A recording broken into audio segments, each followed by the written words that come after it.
मी वैभवी संतोष देशमुख संतोष अण्णा यांची मुलगी.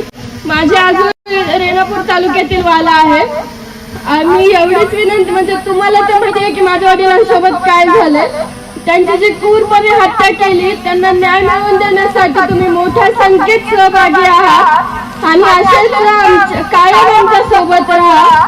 आज ज्याप्रमाणे आमचे छत्र हिरावून घेतले, मला असं वाटतं की हे छत्र दुसऱ्या कोणत्याही मुलामुलीचे किंवा जी वेळ आमच्या कुटुंबावर ती वेळ कोणत्याच कुटुंबावर येऊ नये.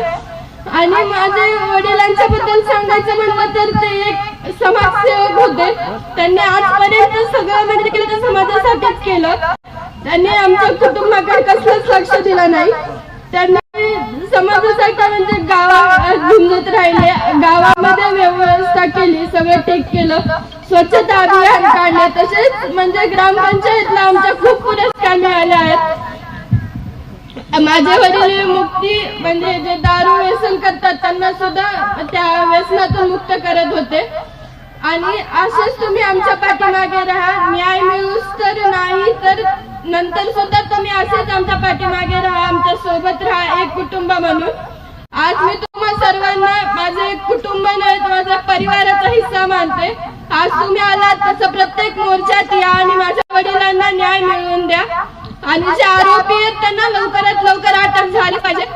आणि असे जो गुन्हा झालाय माझ्या वडिलांवर तो नंतर होऊ नये याची सर्वांनी दक्षता घेतली पाहिजे. आणि आज आमचे वडील आम्हाला सोडून गेले, आमचं सगळं कुटुंब मागं सारलंय आज. आणि तुम्ही एक कुटुंब म्हणून आम्हाला साथ द्या.